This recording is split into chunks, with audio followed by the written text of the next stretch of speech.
आप सभी को महाशिवरात्रि की बहुत बहुत शुभकामनाएं फ्रेंड्स। महाशिवरात्रि का हिंदू धर्म में बहुत अधिक महत्व है। महाशिवरात्रि की पूजा करने से भगवान शिव शंकर अति प्रसन्न होते हैं और मनोवांछित फल देते हैं। तो महाशिवरात्रि के दिन व्रत में व्रत कथा सुनी जाती है। आज की वीडियो में मैं आपको महाशिवरात्रि की व्रत कथा सुनाऊंगी। तो चलिए व्रत कथा शुरू करते हैं। व्रत कथा सुनने के लिए हम अपने राइट हैंड में सीधे हाथ में यानी कि चावल और फूल ले लेंगे। कभी खाली हाथ कथा नहीं सुनी जाती है। अगर फूल ना हो तो आप अपने राइट हैंड में चावल ले सकते हैं। तो चलिए कथा हम शुरू करते हैं। महाशिवरात्रि की बहुत पुराने समय की बात है। एक जंगल के पास एक शिकारी रहता था जिसका नाम चित्रभानु था। वह रोज जंगली जानवरों का शिकार करके अपने परिवार का पालन पोषण करता था। एक बार उसने एक साहूकार से कर्ज लिया था लेकिन समय पर लौटा नहीं पाया। गुस्से में साहूकार ने उसे पकड़वा लिया और शिव मंदिर में बंदी बना दिया। संयोग से उस दिन शिवरात्रि थी। मंदिर में शिव की पूजा हो रही थी और लोग शिवरात्रि व्रत की कथा सुन रहे थे। बंदी होने के कारण चित्रभानु भी सारी बातें ध्यान से सुनता रहा। शाम को साहूकार ने उसे बुलाया और कहा, कल तक कर्ज लौटा दो, नहीं तो चित्रभानु ने वादा किया कि कल सुबह तक सब चुकता कर देंगे। फिर वह घर की ओर चल पड़ा लेकिन घर लौटते लौटते रात हो गई थी। उसे पूरे दिन कुछ नहीं मिला था। परिवार भूखा था। वह बहुत चिंतित था। रात में वह एक तालाब के किनारे पहुंचा। वहां एक बेल का पेड़ लगा हुआ था और उसी पेड़ के नीचे एक शिवलिंग था जो सूखे बेलपत्रों से ढका हुआ था, इसलिए दिखाई नहीं दे रहा था। शिकारी ने सोचा, रात भर यहीं चढ़कर बैठता हूँ, कोई ना कोई जानवर यहाँ पानी पीने आएगा तो शिकार कर लूँगा। वह पेड़ पर चढ़ गया और धनुष बाण लेकर इंतजार करने लगा।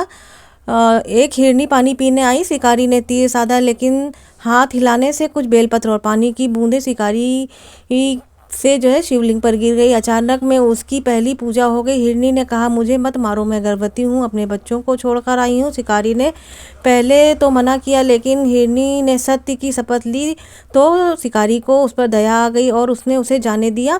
थोड़ी देर बाद दूसरी हिरनी आई। फिर वही हुआ। तीर साधे समय बेलपत्र और जल शिवलिंग पर गिर पड़े। दूसरी पूजा हो गई।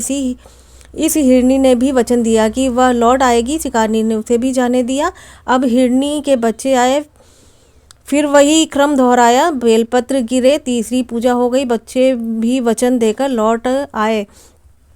आखिर में हिरनी का पति आया। शिकारी ने सोचा, अब तो शिकार पक्का, लेकिन फिर बेलपत्र गिरे। चौथी पूजा पूरी हुई। हिरन ने भी सत्य का वचन दिया और जाने की इजाज़त मांगी। पूरी रात शिकारी जागता रहा, भूखा प्यासा रहा लेकिन किसी का भी शिकार नहीं किया। सुबह होते ही सारे जानवर अपने वचन निभाने लौट आए। शिकारी को बहुत पछतावा हुआ। उसने सोचा, इन जीवों ने अपना वचन निभाया, मैंने इतने पाप किए हैं।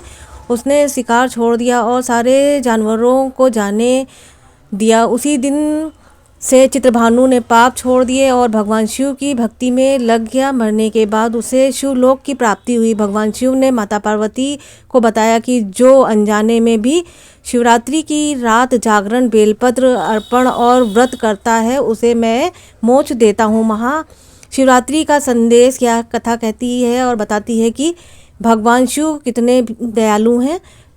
थोड़ी सी भी सच्ची भक्ति, जागरण और बेलपत्र चढ़ाने से वे प्रसन्न हो जाते हैं। इसलिए महाशिवरात्रि पर व्रत रखें, रात भर जागें, ओम नमः शिवाय का जाप करें और बेलपत्र चढ़ाएं। हर हर महादेव, जय श्री शंभू। यदि आपको मेरा यह वीडियो अच्छा लगा हो तो मेरे वीडियो को लाइक करिएगा, शेयर करिएगा, सब्सक्राइब करिएगा। मिलते हैं इसी तरह की नेक्स्ट वीडियो में।